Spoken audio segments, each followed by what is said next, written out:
अस्सलाम वालेकुम स्टूडेंट्स। आज हम फर्दर कुछ फैक्टर एनालिसिस से क्वेश्चंस जो हैं वो करते हैं। सबसे पहले हमारे पास जब फर्दर डिस्कस कर रहे हैं वेक्टर्स के बारे में, A and B are two vectors. अगर ए और बी हमारे पास दो वेक्टर्स हैं तो अगर हमें उनको परपेंडिकुलर शो करना है, ठीक है, अगर हमें ये कहा गया है कि परपेंडिकुलर वेक्टर्स हैं, दैन आपके माइंड में फ़ौरन आ जाना चाहिए कि टू वेक्टर्स जो हैं वो कब परपेंडिकुलर होंगे, जब हम उनकी डॉट प्रोडक्ट लें वो ज़ीरो हो। ठीक है, टू वेक्टर्स आपस में परपेंडिकुलर होंगे जब उनकी डॉट प्रोडक्ट जो है वो इक्वल टू ज़ीरो है। अगर दो वेक्टर्स की डॉट प्रोडक्ट जीरो के इक्वल आ जाती है देन इट्स मीन कि वो दोनों वेक्टर्स जो हैं वो आपस में परपेंडिकुलर हैं। फर्दर है हमारे पास कुछ फार्मूलाज में बता रही हूँ। सबसे पहले आपको क्वेश्चंस जो हैं इसके थ्रू देन आपने सॉल्व करने हैं। काफ़ी सारे क्वेश्चंस जो हैं वो इससे रिलेटेड हैं। परपेंडिकुलर वाले भी काफ़ी क्वेश्चंस इसमें आपने शो करने हैं कि आपके पास वेक्टर्स जो हैं वो परपेंडिकुलर शो करें, देन उसमें आपने उनकी डॉट प्रोडक्ट लेनी है सिंपली और शो कर देना है कि अगर डॉट प्रोडक्ट जीरो के इक्वल आ जाए तो आपका जो वेक्टर है, दोनों वेक्टर हैं वो परपेंडिकुलर होंगे। अगर तो डॉट प्रोडक्ट जीरो के इक्वल नहीं आएगी तो वो दोनों वेक्टर्स परपेंडिकुलर नहीं होंगे। उसके बाद नेक्स्ट नीचे है हमारे पास, अगर हमारे पास टू वेक्टर्स ए और बी गिवन हैं, वो हमें कह रहे हैं कि आप कोसाइन एंगल फाइंड आउट करें तो बिटवीन टू वेक्टर्स, उन दोनों वेक्टर्स के दरमियान। तो कोसाइन एंगल कैसे हम फाइंड करेंगे? दो वेक्टर्स ए और बी हैं हमारे पास, तो उनके दरमियान कोसाइन एंगल कैसे फाइंड किया जाता है? कोस थीटा इक्वल है A dot B, dot product होगी ऊपर न्यूमरेटर में, और डिनोमिनेटर में क्या लेना है? ए का मैग्नीट्यूड और बी का मैग्नीट्यूड आपने फाइंड कर लेना है और उन दोनों को मल्टीप्लाई कर देना है। ठीक है, हमने एंगल फाइंड आउट करना है तो कैसे करेंगे? दोनों वेक्टर्स की डॉट प्रोडक्ट लेंगे और उसको डिवाइड कर देंगे वेक्टर ए के मैग्नीट्यूड और बी के मैग्नीट्यूड से, बी प्रोडक्ट से। ठीक है, ये कोसाइन एंगल फाइंड करने का फॉर्मूला है। फर्दर है हमारे पास यूनिट वेक्टर। अगर आपको कहा गया है कि यूनिट वेक्टर फाइंड करें perpendicular to the plane, unit vector आपने फाइंड करना है परपेंडिकुलर टू द प्लेन, और उस प्लेन में जो वेक्टर्स हैं, दो वेक्टर हैं ए और बी, हमारे पास दो वेक्टर है एक प्लेन में, आपने उसके परपेंडिकुलर यूनिट वेक्टर फाइंड करना है। ठीक है, तो उसके लिए क्या फॉर्मूला है? एन कैप ने एन कैप फाइंड आउट करना है। बेसिकली ये रिप्रेजेंट कर रहा है यूनिट वेक्टर को। वो किसके इक्वल होगा? ए और बी दोनों जो वेक्टर्स गिवन है ना, उनकी आपने ले लेनी है क्रॉस प्रोडक्ट। क्रॉस प्रोडक्ट आप पहले पढ़ चुके हैं सभी इंटर में, डॉट प्रोडक्ट भी पढ़ चुके हैं। डॉट प्रोडक्ट कैसे फाइंड करनी है, क्रॉस प्रोडक्ट कैसे फाइंड आउट करनी है, सेम उसी मेथड से आपने यहाँ पे डॉट और क्रॉस फाइंड कर लेनी है। यूनिट वेक्टर का क्या फॉर्मूला है? एन कैप इज इक्वल ए और बी दोनों वेक्टर की क्रॉस प्रोडक्ट, उसको हम डिवाइड कर देंगे ए और बी वेक्टर की क्रॉस प्रोडक्ट का जो भी वेक्टर आया होगा ना, जो डॉट प्रोडक्ट होती है ना टू वेक्टर्स की, उसका आंसर कोई भी नंबर आता है, कोई भी स्केलर वैल्यू आती है, बट जो क्रॉस प्रोडक्ट होती है ना टू वेक्टर्स का, उसका आंसर हमारे पास वेक्टर ही आता है, यानी कि वो आई जे के कॉम्पोनेंट्स में ही हमारे पास आंसर आ रहा होता है, वो वेक्टर को रिप्रेजेंट करता है। तो आपने क्या करना है, यूनिट वेक्टर फाइंड करने के लिए ए और बी दो वेक्टर की क्रॉस प्रोडक्ट लेनी है पहले, फिर उसी का ही आंसर जो आया होगा ना उसका मैग्नीट्यूड ले लेना है, फिर उसको इस फॉर्मूले में पुट कर देना है A cross B over A cross B magnitude. ठीक है, और यहाँ पर एन कैप जो है ना वो रिप्रेजेंट कर रहा है कि टू वेक्टर्स जो हैं वो उनका हमने ले रहे हैं परपेंडिकुलर यूनिट वेक्टर। ठीक है, फर्दर है साइन ऑफ एंगल। अगर हमने फाइंड आउट करना हो, अगर हमारे पास टू वेक्टर्स हैं ए और बी, हमने उसका साइन एंगल फाइंड आउट करना है। पहले हमने कोस वाला पढ़ा है ना, कोस साइन एंगल। अगर साइन एंगल फाइंड करना है तो क्या है हमारे पास? साइन थीटा इक्वल होगा ए क्रॉस बी, आपने दोनों वेक्टर की क्रॉस प्रोडक्ट लेनी है, उसका मैग्नीट्यूड ले लेना है। ठीक है, उसको हम डिवाइड करेंगे वेक्टर ए के मैग्नीट्यूड और वेक्टर बी के मैग्नीट्यूड से। हमें थीटा फाइंड आउट करना है ना, तो साइन यहाँ मल्टीप्लाई हो रहा है, इधर आकर इन्वर्स कर देंगे आप। जब पहले आपने ये फाइंड करना है ए क्रॉस बी का magnitude over A magnitude B magnitude, then sine को यहाँ पर आकर इन्वर्स कर देना है, यानी कि जो आंसर आया होगा उसको आपने साइन इन्वर्स ले लेना है, तो हमारे पास साइन एंगल आ जाएगा। ठीक है, ये कुछ फार्मूलाज हैं। इसके अलावा फर्दर प्रोजेक्शन वाला भी देख लेते हैं। प्रोजेक्शन में क्या है? इफ़ ए एंड बी, हमारे पास ए और बी दो वेक्टर्स हैं, हमने शो करना है प्रोजेक्शन को, स्केलर प्रोजेक्शन हमने फाइंड आउट करना है। अगर आपके पास दो वेक्टर्स ए और बी हैं, हमने स्केलर प्रोजेक्शन फाइंड करनी है वेक्टर ए की ऑन बी, वो क्या होगी? A dot B over B magnitude, यानी कि दोनों की अपने डॉट प्रोडक्ट ले लेनी है और जिसके ऊपर ऑन जिसके ऊपर ऑन यानी कि आपने प्रोजेक्शन फाइंड करनी है ना, उसका मैग्नीट्यूड नीचे डिवाइड हो जाएगा, ठीक है। अगर यहाँ पर होता है ना scalar projection of B on A, तो क्या फॉर्मूला होना था, A dot B over A का मैग्नीट्यूड, यानी कि ऑन के बाद जो फैक्टर है उसका मैग्नीट्यूड आपने डिवाइड कर देना है, ठीक है। अब नेक्स्ट हम क्वेश्चन लेते हैं। ये बहुत इंपॉर्टेंट थ्योरम है हमारे पास, बहुत इंपॉर्टेंट प्रूफ है, इसको अच्छी तरह से आपने सबने प्रैक्टिस करना है और समझना है। हमारे पास है if A and B are any vectors, A और बी दो वेक्टर्स हैं, हमें शो करना है A magnitude minus B magnitude less than और इक्वल है A plus B magnitude over less है A magnitude plus B magnitude, ये हमने शो करना है। हमने क्या किया, हमने कंसीडर कर लिया ए प्लस बी मैग्नीट्यूड का स्क्वायर, हमने ए प्लस बी टू वेक्टर्स का प्रोडक्ट का मैग्नीट्यूड स्क्वायर के इक्वल लिया है। किसी भी वेक्टर का स्क्वायर है वो उसी की डॉट प्रोडक्ट के इक्वल होता है, ठीक है। ए प्लस बी का स्क्वायर है ना, तो इक्वल होगा A plus B dot A plus B, यानी कि इन दोनों के जो डॉट प्रोडक्ट है ना वो इसके जो इन दोनों के डॉट प्रोडक्ट है ना वो इसके स्क्वायर के इक्वल ही आ जाएगी, ठीक है। इसे हमने कंसीडर कर लिया ए प्लस बी मैग्नीट्यूड का स्क्वायर इक्वल है A plus B dot A plus B. अब डॉट प्रोडक्ट लेनी है, कंपोनेंट वाइज हमने इसको मल्टीप्लाई करना है, ए को ए से मल्टीप्लाई करें ए डॉट ए को बी से मल्टीप्लाई करें ए डॉट बी को ए से मल्टीप्लाई करें बी डॉट ए, बी को बी से मल्टीप्लाई करें बी डॉट बी, ठीक है। कंपोनेंट वाइज हमने इनको मल्टीप्लाई कर दिया। अब देखिए अगेन दोनों सेम वेक्टर्स हैं, उनकी डॉट प्रोडक्ट है तो क्या होगा, उसका स्क्वायर आ जाएगा। सेम वेक्टर्स हैं, उनकी डॉट प्रोडक्ट है, स्क्वायर आ जाएगा। अब देखिए A dot B dot A, ये ए डॉट बी है और ये बी डॉट ए, जो डॉट प्रोडक्ट होती हैं टू वेक्टर्स की वो कम्यूटेटिव होती है। डॉट प्रोडक्ट्स जो है वो कम्यूटेटिव है, यानी कि ए डॉट बी और बी डॉट ए आपस में इक्वल होती हैं, तो ए डॉट बी और बी डॉट ए इक्वल होंगे, इसलिए हमने इनको 2a डॉट बी लिख दिया, ठीक है। नेक्स्ट, अब इस सभी एज इट इज़ हमने तोड़ लिया नीचे। अब यहाँ पर डॉट प्रोडक्ट वाला फॉर्मूला अप्लाई कर रहे हैं, to as it is A dot B का फॉर्मूला क्या अप्लाई कर रहे हैं हम, A magnitude B magnitude cos theta, A magnitude B magnitude cos theta. A dot B किसके इक्वल होता है, A magnitude B magnitude cos theta के इक्वल होता है, इसलिए हमने ए डॉट बी को रिप्लेस किया है A magnitude B magnitude cos theta से। इसके अलावा यहाँ पे कॉस आ रहा है ना, तो हमें पता है कि जो कॉस है ना, कॉस थीटा, वो उसकी जो रेंज है वो किसके जो है वो इन बिटवीन आती है, वो -1 और 1 के दरमियान है। कॉस थीटा किसके बिटवीन है, -1 और 1। कॉस थीटा लेस है 1 से, ठीक है, लेस देन और इक्वल है 1 से, लेस देन और इक्वल है 1 से। सो दोनों तरफ हमने क्या किया, हमने 2a मैग्नीट्यूड बी मैग्नीट्यूड से दोनों तरफ मल्टीप्लाई करवा दिया। दोनों तरफ हमने क्या किया है, 2a मैग्नीट्यूड और b मैग्नीट्यूड से मल्टीप्लाई करवा दिया। अब हम क्या कर रहे हैं, जो ये वाली चीज़ है ना, इस मीन की जो ये वाली टर्म है वो लेस देन होगी a मैग्नीट्यूड b मैग्नीट्यूड का square, same to same as it is हमने ये यहाँ पर लिख दिया, बस cos थीटा नहीं आएगा, क्योंकि अभी हमने पीछे पढ़ा ना, अभी हमने पीछे पढ़ा कि cos थीटा लेस देन है 1 से, ठीक है। तो ये पूरी इसमें की पूरी की पूरी टर्म जो है वो लेस होगी इस टर्म से, ठीक है। इसमें यहाँ बस cos थीटा नहीं आ रहा, इसको हमने क्वेश्चन नंबर 2 का नाम दे दिया है, और यहाँ पर ये जो ये वाली थी इसको हमने क्वेश्चन नंबर 1 का नाम दे दिया इसको। अब हम क्या करने लगे हैं, हम 1 और 2 दोनों को करेंगे कंपेयर।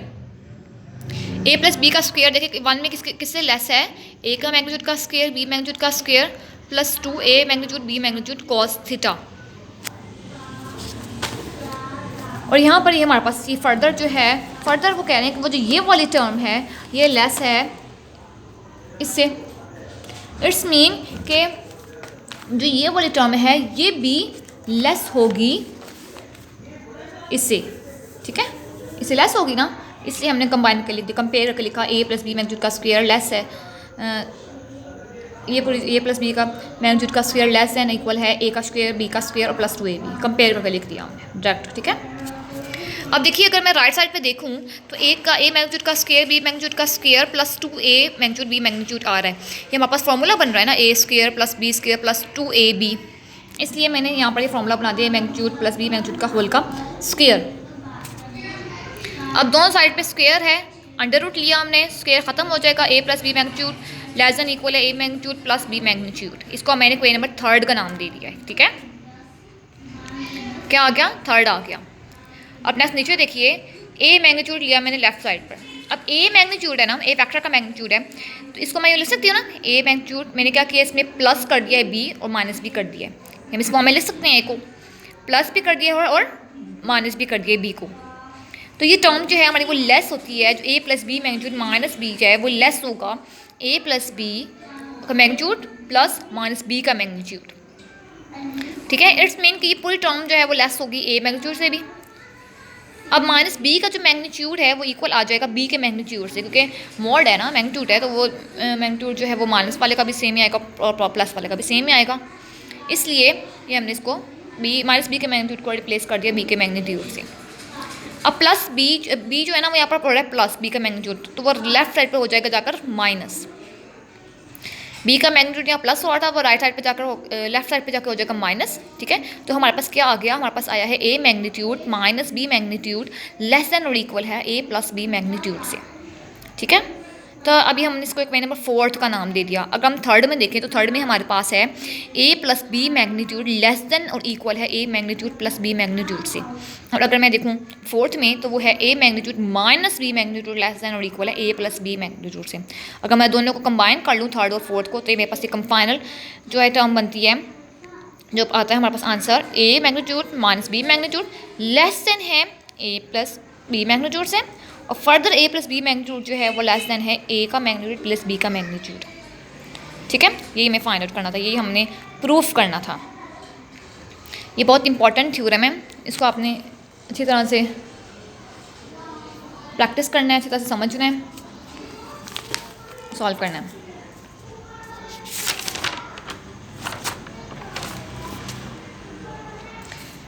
नेक्स्ट क्वेश्चन है हमारे पास, क्वेश्चन है वो कह रहे हैं use scalar product to prove that the triangle with vertices. Triangle के वो 3 वर्टिसेस उन्होंने हमें दिए हुए हैं, वो कह रहे हैं कि शो करें कि ये जो है राइट आइसोसेल्स ट्राइंगल है, ठीक है, राइट आइसोसेल ट्राइंगल। और हमें किसको लेना है, स्केलर प्रोडक्ट को। आपने सिंपली इसके लिए क्या करना है, हमारे पास ए बी और सी गिवन है, हम एक वेक्टर बनाएंगे पॉइंट्स के थ्रू ए बी वेक्टर में आप कैसे बनाएंगे, जो बी के वो कोफिशिएंट्स है ना, कोऑर्डिनेट जो नंबर्स हैं उनको ए में से माइनस करना है, इनके ये 1 -1 1 -1 1 -0 1 -1 1 -1, ठीक है। ये हम वेक्टर फाइंड कर रहे हैं। अगर हमारे पास पॉइंट्स हों तो हमने वेक्टर कैसे फाइंड करने हैं, 1 -1 0 1 -0 1 और 1 -1 0। ये हमारे पास ए बी आ गया एक वेक्टर। इसको मैं यूँ भी लिख सकती हूँ 0i + 1j + 0k। अब फर्दर मैं ले रही हूँ बी सी, एक और वेक्टर बी सी के लिए क्या करेंगे, सी वाले में से ए वाले के पॉइंट्स को हमने करना है माइनस, यानी कि फर्स्ट वाले में से फर्स्ट वाले को माइनस करना है, सेकंड वाले में से सेकंड वाले को, थर्ड वाले में से थर्ड वाले को। तो क्या आएगा 1 -1 1 -1 0 -1। तो बी सी हमारे पास यहाँ से आता है 0 0 -1।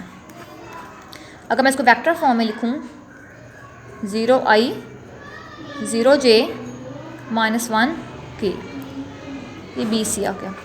हमने ए बी भी फाइंड कर लिया है, बी सी भी फाइंड कर लिया है। अब हम फाइंड करेंगे ए सी, हम फाइंड कर लेते हैं ए सी ए कर लेते हैं, क्योंकि ए से बी पे गए, बी से सी पे गए, अब सी से ए पे जाना है। तो सी ए फाइंड कर रहे हैं हम। सी ए के लिए क्या करेंगे, सी वाले में से सी ए है, जो सेकंड पे वेक्टर कौन सा आ रहा है, ए है ना, पॉइंट कौन सा आ रहा है, ए आ रहा है ना, तो ए वाले में से सी को माइनस करना है, ठीक है। ए वाले में से सी को 1 -1 0 -1 1 -0। सी ए हमारे पास आता है 0 -1 1। तो सी ए वेक्टर हमारे पास बनता है 0i -1j + 1k। अब हमने तीनों वेक्टर्स फाइंड कर लिए हैं, ठीक है। हमने पॉइंट से ए बी सी पॉइंट से 3 वेक्टर बना लिए ए बी सी ए सी ए। अब हमें सबसे पहले हमने ये शो करना है कि वो जो ट्राइएंगल है ना वो राइट एंगल ट्राइएंगल है। तो राइट एंगल का मीनिंग क्या होगा कि उसमें एक एंगल जो है वो 90 का है, परपेंडिकुलर। इसमें के 90 का है तो इसमें के दो वेक्टर जो हैं वो उसमें आपस में परपेंडिकुलर हैं। इसके लिए क्या शो करना है हमें कि दो वेक्टर्स की जो है वो डॉट प्रोडक्ट जो है वो 0 है। हमें शो करना है कि दो वेक्टर्स की डॉट प्रोडक्ट 0 है ना, तो हम क्या करने लगे हैं, मैं दो वेक्टर लेती हूँ A B dot B C. अगर तो इनके डॉट प्रोडक्ट 0 आ जाएगी इट्स मीन के दोनों वेक्टर जो आपस में परपेंडिकुलर हैं। ए बी है हमारे पास 0i + 1j + 0k, इसकी डॉट प्रोडक्ट लेनी है बी सी के साथ 0i + 0j - 1k। ठीक है, डॉट प्रोडक्ट में क्या होता है, आई वाले कंपोनेंट को आई वाले से मल्टीप्लाई करते हैं, प्लस जे वाले को जे वाले से मल्टीप्लाई करते हैं, प्लस के वाले को के वाले से। 0 + 0 + 0, तो ये 0 आ गया। अब मेरे पास दो वेक्टर्स ए बी और बी सी की जो डॉट प्रोडक्ट है वो 0 आ गई है। इट्स मीन कि जो वेक्टर ए बी है वो परपेंडिकुलर है वेक्टर बी सी के। ठीक है, हमें ये शो करना था ना पहले तो कि वो राइट एंगल ट्राइएंगल है,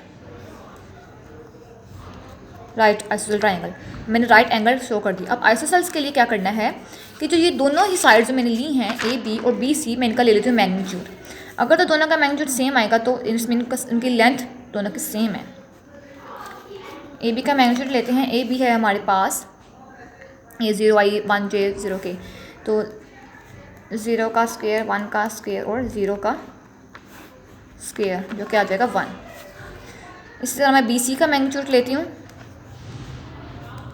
बी सी है मेरे पास 0i 0j - k, तो 0 का स्क्वायर 0 का स्क्वायर प्लस -1 का स्क्वायर √1 आ जाता है। अब देखें ए बी का जो मैग्नीट्यूड है वो इक्वल है बी सी के मैग्नीट्यूड से, दोनों का मैग्नीट्यूड भी इक्वल है। सो ट्राइएंगल इट्स मीन, इसका मीन तो हुआ कि ट्राइएंगल में दो साइड्स जो हैं वो परपेंडिकुलर हैं, उसमें 90 का एंगल है, इट्स मीन कि वो राइट एंगल ट्राइएंगल है। अब इसका मीनिंग क्या होगा कि ट्राइएंगल में 2 साइड्स जो हैं उनकी लेंथ भी सेम है, इट्स मीन कि वो ट्राइएंगल जो है वो आइसोसेल ट्राइएंगल भी है। इसका मीनिंग है कि राइट, इसका मीनिंग आइसोसेल। तो क्या प्रूफ हो गया कि जो गिवन ट्राइएंगल है जिसके पॉइंट्स ए बी सी हमें गिवन हैं वो राइट आइसोसेल्स ट्राइएंगल है। ठीक है, जब हमारे पास पॉइंट्स गिवन होंगे हमने क्या करना है, पॉइंट से अपने वेक्टर बनाना है और देन वेक्टर को फर्दर लेकर के सॉल्व करना है। ठीक है, ये हमने प्रूफ किया है कि हमारी जो स्केलर जो हमारी जो ट्राइएंगल है वो with the help of scalar product हमने प्रूफ किया है कि वो राइट आइसोसेल्स ट्राइएंगल है। अब मैंने आपको कुछ फॉर्मूलाज बताए हैं इस पूरे इस लेक्चर में और कुछ आपको प्रूफ करवाया। प्रूफ बहुत इंपॉर्टेंट है, उसको अच्छी तरह से अपने प्रैक्टिस करना है, लर्न करना है। इसके अलावा फर्दर जो फार्मूलाज बताए हैं उस काफ़ी ज़्यादा चैप्टर नंबर 2 में जो क्वेश्चंस हैं उनसे रिलेटेड हैं, आपने फार्मूलाज लर्न कर लेने हैं और बाद में उसके कैलकुलेशंस के थ्रू आपने इसको प्रूफ करना है, फाइन कैलकुलेशंस करनी है, सॉल्व करना है क्वेश्चंस को। अब बाकी रिमेनिंग क्वेश्चंस आपने खुद प्रैक्टिस करना है।